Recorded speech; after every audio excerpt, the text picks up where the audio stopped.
How's it going, everybody? It's Geoff Chrysler here, a detail enthusiast, here with my next installment of my BN1 restoration.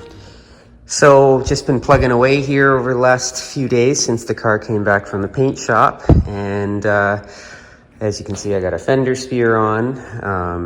The other fender spear, I ended up noticing a little blemish in the chrome, so I'm gonna have to send it back. There's a spot right in the middle of it that I had not seen before, so it goes back to the chrome shop, no big deal. And I've just set in these demister vents for now. I've ordered some more dum-dum that I'm gonna put underneath of them to get a nice seal before I actually lock them down in place. And basically I've got the hood working, and did a number of things under the hood. So I'll show you its function. Of course, you reach up under the dash. There's the hood release. So you just pull it open and she pops open like so. Like so. So yeah, as you can see, I've installed the hood mechanism, and it's got its little return spring with the red stripe down the center of it like they originally had. The centerpiece is just zinc plated. And of course, this whole thing screws in or out, so you can fine tune the adjustment so that it sits just right. It's level with the bodywork. And the other bit of fine tuning I had to do was installing these 6 rubbers that go around the opening. Those rubbers help align the hood when it closes. They kind of fold to the inside of this edge, so they just go inside that and keep it centered. But they also provide some height adjustment as well. So these back ones, I had to bring them right down. I had to take them to my belt sander and just continue the radius curve and just carefully work it down. And so I got those nicely adjusted. All 6 of them are adjusted so that they're touching the hood but not holding it up, and actually keeping it level with the rest of the bodywork. So very happy with that. And these rubbers just install with a little copper split rivet with a washer. So you shove it through, it goes through the bodywork, and you spread it open on the backside, as you can see.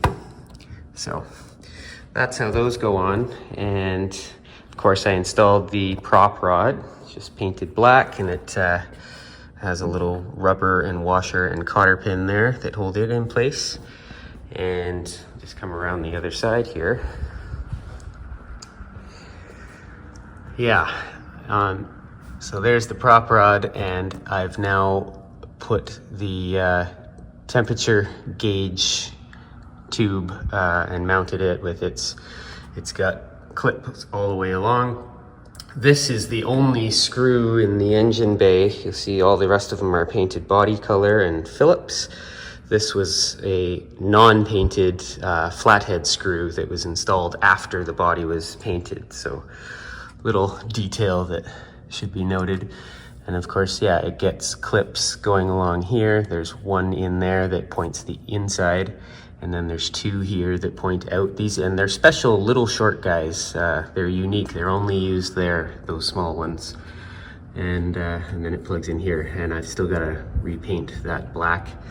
If you remember, I had the rad out and they redid the whole tank and everything, and so it's now properly sealed, much better than it was before, and cleaned out much better than it was before, because I had it all apart now. So now I've just got to paint that and put it back in.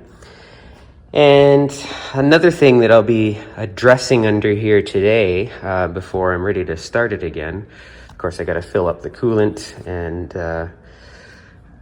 but the fan belt that I had on here was about 1.5 inches too long, and I had bought it from one of the major Healy suppliers. Said it was for 100, but no, it was, these fan belts on 100 should be 47 to 47.5 inches, no bigger than that. And the belt that I had on there was about 49 inches, which means that this generator was way up, and it was literally, you know, 1 millimeter away from fouling on the generator pulley, which is no good because start going over bumps, that's gonna start fouling and cut a hole in my hose. So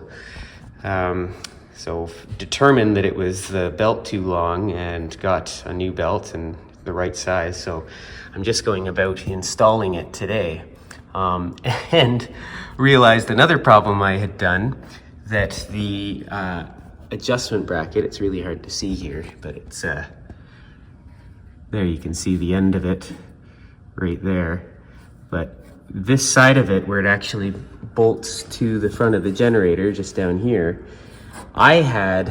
there's 2 holes in the end of it, and I had it bolted, or I have it bolted to the end hole, and I've realized that that bracket should go to the second hole in, which it allows it to go closer, because right now, as you can see, this is the new belt that's the right size. I can't even reach it over in its lowest setting, so it's that bolt that I've got to pull out and move the whole thing down to an even lower setting. So I'm just filling up the rad again after reinstallation, filling it up with some Prestone, and hopefully everything should be good to go, ready to start her up again. I've replaced that fan belt. You can see I got nice spacing there now. This generator was right up here, so glad to have figured that out. So I've ordered another belt of the same size to have as a spare, and yeah, should be good to go. So because the car had been sitting at Jetstream for so many months, the batteries were pretty low, so I took them out and charged each one individually, so they're fully charged now and reinstalled in the car. I put lots of that electro grease on all the terminals and on the screws as I put them in, just to make sure everything stays removable and gets good contact as well. So, and lots of dust and everything from the body shop. I had to go in there and clean it all, so it was nice to take the batteries out anyway. So everything's looking really good in there. So pretty soon we'll be ready to start installing interior trim. Okay, so the rad is now full of coolant, and I've replaced that fan belt with the proper size one. Got that all tightened up, and the batteries have now been fully charged again. So I'm just gonna see if she'll fire up for the first time in 5 months. So give her some choke.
Very nice.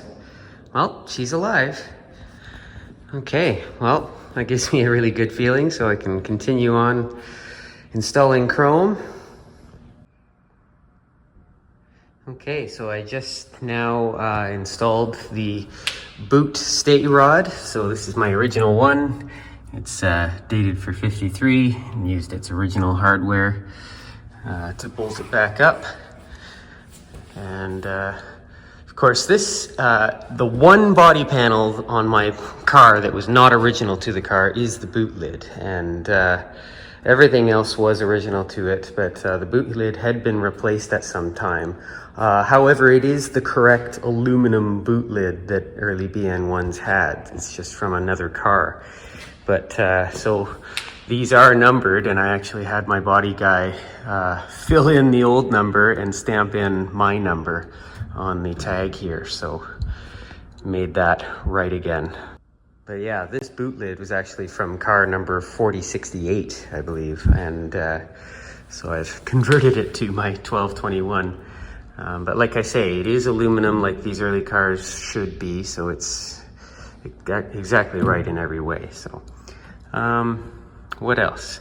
Oh yeah, and where's the date stamp on here? There's a little 53 somewhere along here. There it is. You can see the little 5-3. So just carrying along here today, I'm installing the Fender Beading, and you can see I just got this one section here. I've just temporarily put that guy in. I've still got to cut the piece for here. I'll have to put in the windshield post first. And but just how these go, it's all new Fender Beading that I've purchased. So, and it comes wrapped in, you can see here these end pieces that I had cut off of the main piece. So I'll be making that little guy with this. But it comes wrapped with this black tape that you've got to peel off. I find it a lot easier to peel the tape off first before I attempt to install it.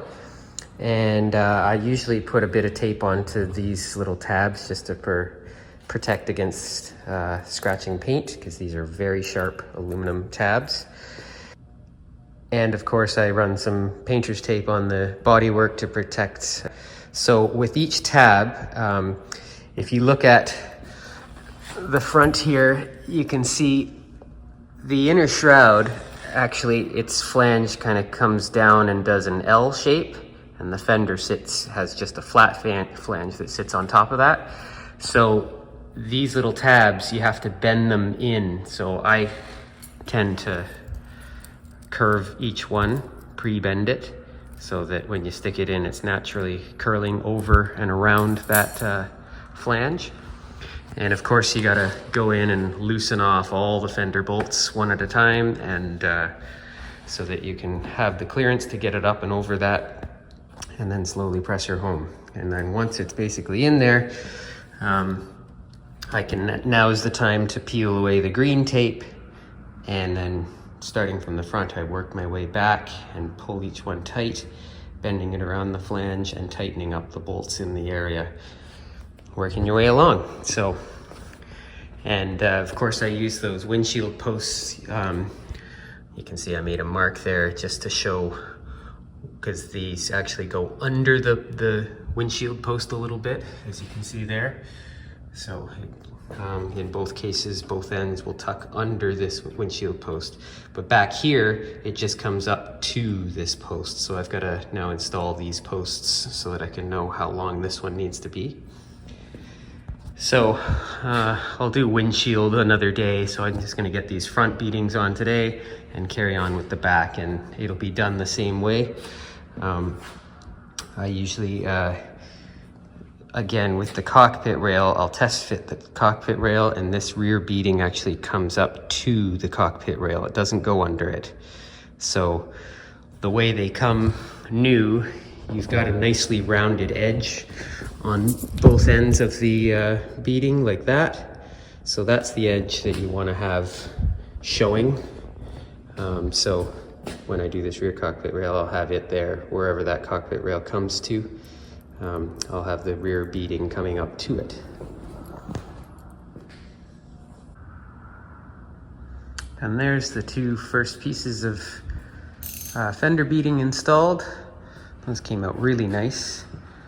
And basically the fenders are now tight along the top. All the really tricky bolts that you have to reach up underneath from the engine bay have been tightened.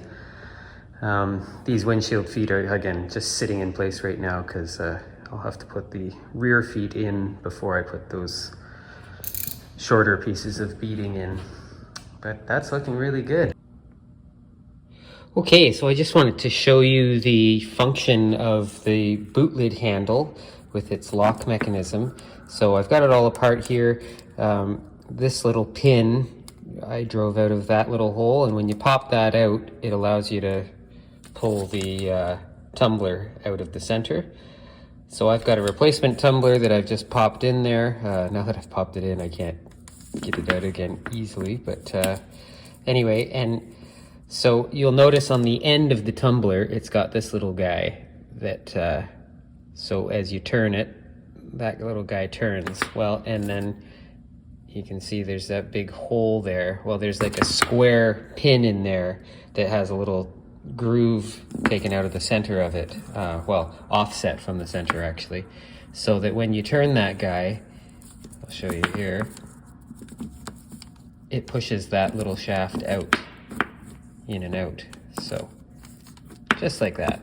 And then of course that little shaft goes into that hole. So yeah, so now I can reinstall that through there. You've got this brass spacer or washer that holds it all in there. And then you've got a spring and this little collet thing that goes over top. Now when you put that, I'll just assemble it here and show you the next step. So now you can see if I have the key turned this way, this thing is locked. It can't go any further than that. If I turn the key the other way, there we get full travel. So the lock is working properly. Excellent. So that's ready to install. There you can see in the bottom, I've peened over, I've peened over those corners, and that's what holds this all together. So that's ready to install in the car now. With there's my gasket. I trimmed it down just using a pen around the edge to see where it needed to be trimmed, so it's not sticking out. So that can go in the car now. Okay, and there's the latch handle installed on the car. You can see it comes through the hole there. You've got those special screws with their hat washers that hold it in position, and then that shaft comes down into the latch assembly, and the latch assembly has a corresponding square hole, and then I've just run this screw up that goes into the shaft that prevents it from pulling out of the hole. Otherwise that whole handle could be pulled out, so that screw is important in the bottom there. And now, yeah, as you can see, the whole thing works well. And the lock works with an original key. So with the lid latch mechanism installed, we can try closing the lid. And there you go.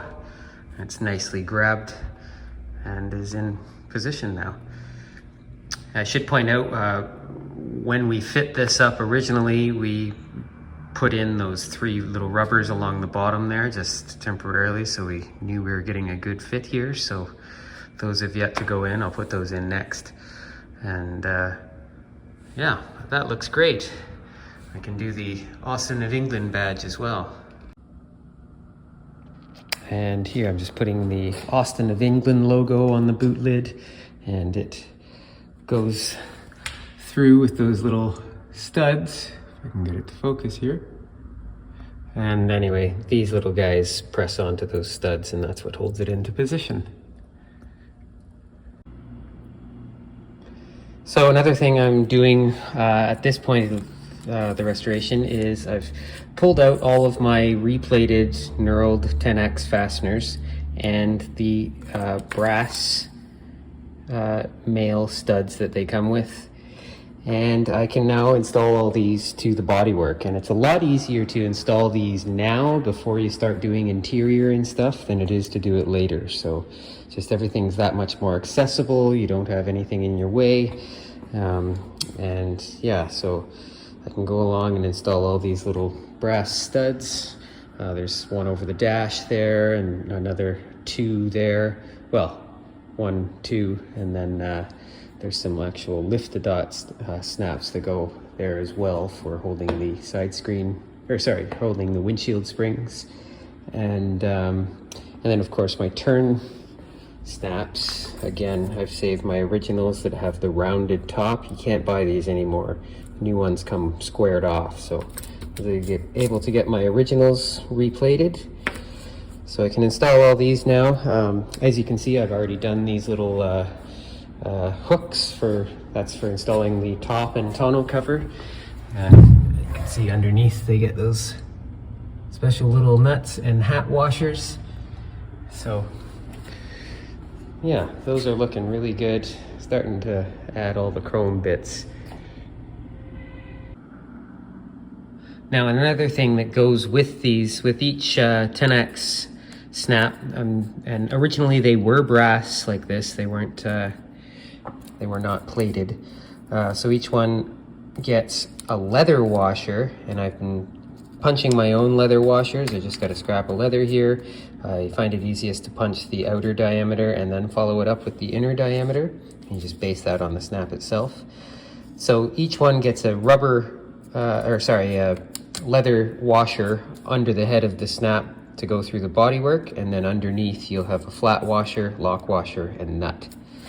So little details that count, and in the end save your paintwork. So, and it's original. So little restoration tip for today.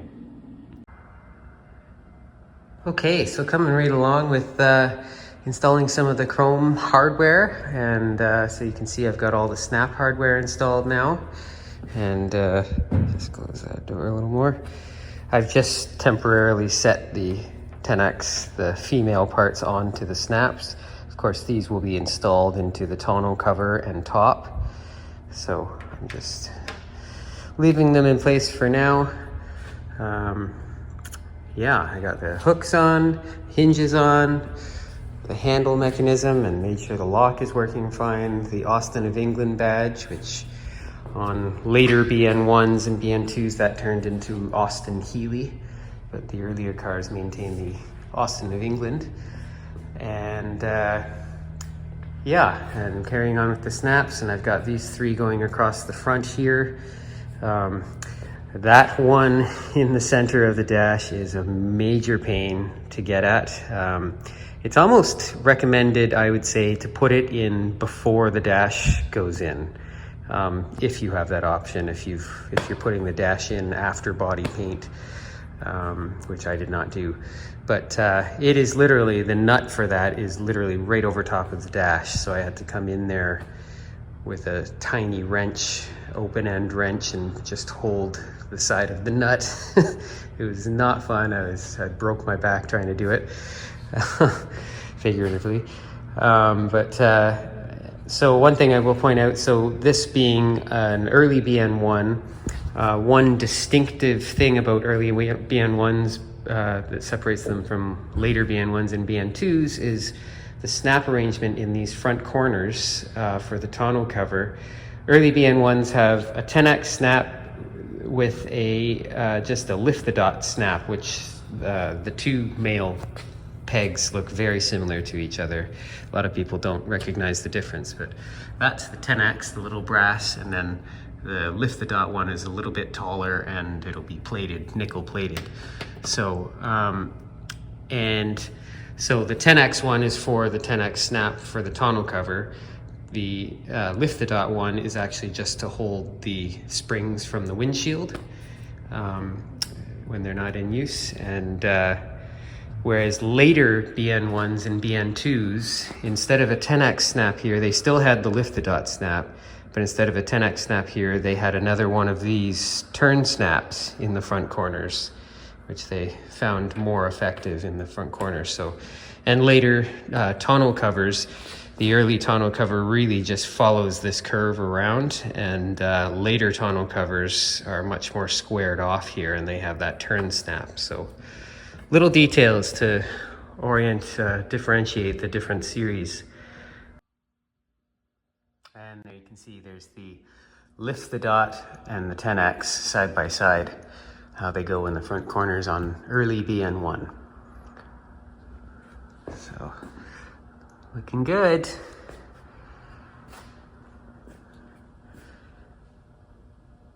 go. So that's about it for today.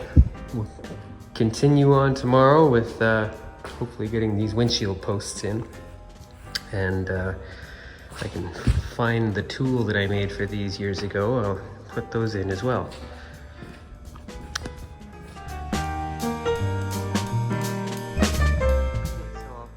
End this video here. Really happy with how things have come out in the last few days. I got the engine fired up today and chrome is coming along nicely. So the next few episodes I'll feature installing all the lighting and finishing off the rest of the chrome, bumpers and grille and cockpit rails, and then of course getting into the interior. So lots more to come. Hope everybody has a wonderful holiday and a happy new year. Until next time, I'm Geoff Chrysler, a detail enthusiast. We'll see you again.